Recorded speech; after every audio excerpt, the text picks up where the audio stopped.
had started even before 2011, right? We did. In fact, it was when you were planning to retire from the Parliament. You said, "What do you audit?" And I was so proud because we were one of the largest, and still are one of the largest auditors of listed companies in Indonesia. And I said, "We're one of the largest auditors of listed companies in Indonesia." And you didn't seem that impressed with that. Given your advocacy and activist background, that wasn't a measure of success as far as you were concerned. And you said, "Well, what else can you audit?" And I said, I was struggling at that point. I was really struggling. And I said, "Well, we're the largest auditor of sustainability reporting." And you seemed a little more like I was on the right path. And then you hit me for a loop that has lasted for the last 15 years. And you said, "Could you audit human rights?" And that came from left field to me. I wasn't expecting that question. And that's how we embarked on this journey. You then turned around and you said, "Take a read of this." And you threw a document on the table, and it was called Protect, Respect, and Remedy. And this was the document that preceded the UN Guiding Principles on Business and Human Rights that the UN unanimously endorsed in 2011. This preceded that, and you asked me to read it, and the rest is really history. Before the 2011 adoption of the UNGPs, in fact, that was how we were able then, after it was adopted, to invite Professor Ruggie to Jakarta, to the region, right? That's right. And then the discussions we had with him were very productive. But even then, I think we realized that there was going to be two tracks moving forward. The one that's being advocated by the UN, and that is the self-assessment kind of a approach. But I think it was because you had this business background, there was something more concrete that was needed. Yeah? And so the other track was the third-party assessment. And so I think we realized that quite early in the process, and so here we are now. Yes. And when we originally approached Professor Ruggie, that actually came through the OECD because we had been awarded the Audit Innovation of the Year for an audit methodology that you challenged us to create. That's right. And we did it. And we created this work with Professor Ruggie.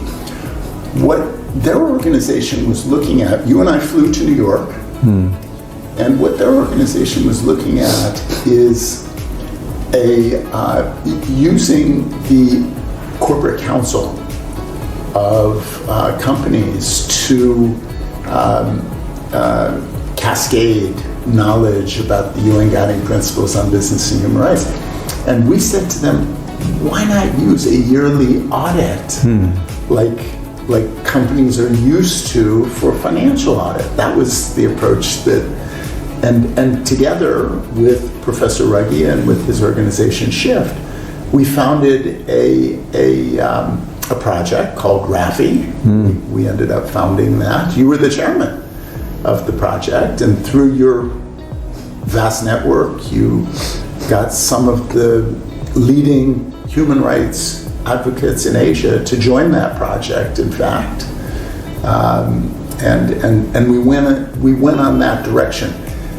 We came to a point where there was a difference in direction because we started looking at how do companies know and show? How are they going to do it? How do we get them on this journey to know and show? And we started looking at systems and human rights management systems. That was the beginning of FIHRRST. Try to quantify something that is a value so that you can see how things proceed and progress. So it was not measuring as per se, but it was to find a way of ranking companies that made sense, and we were also thinking that if this is going to go anywhere, this needs to be distinct from what other people are doing, and this was not something that anybody was doing. And it was, in a way, I think, a perfect match, between where human rights had come to in terms of its promotion and its enforcement.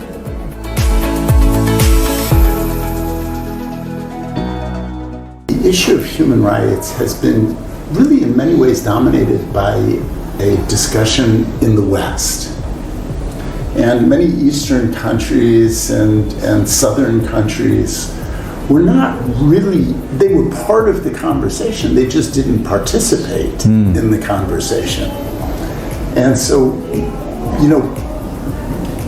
many of these norms that have been established over all these years really were not with the active participation of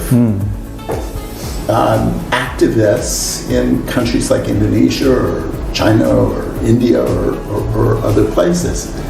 And I think that also is something that makes FIHRRST so unique.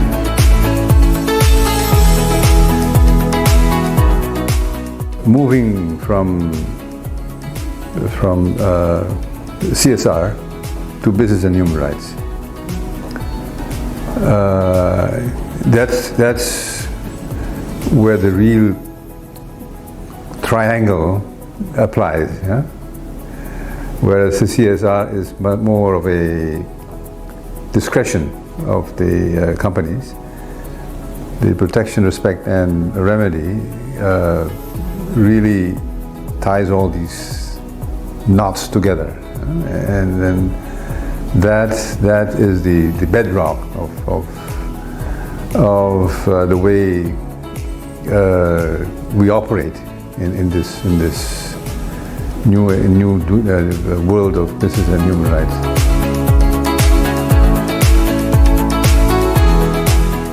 I think in the coming 5 years, I think we need to target our actions, in a way that beyond 5 years, going into the 10 and 15 years from there on, that the human rights in business is firmly established within the government policy processes. Yeah?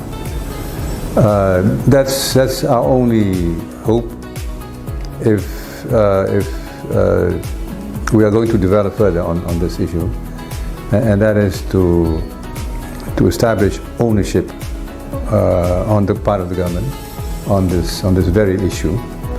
Apart from climate change, business and human rights needs to be a dimension of policy in this country. Another thing that is certainly in our thoughts is that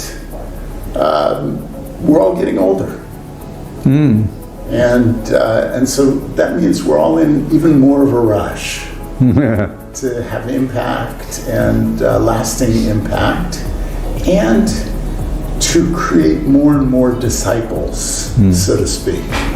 And so I think we've been very successful with creating disciples among our staff. People that we've brought over as interns who have stayed for a long time with us.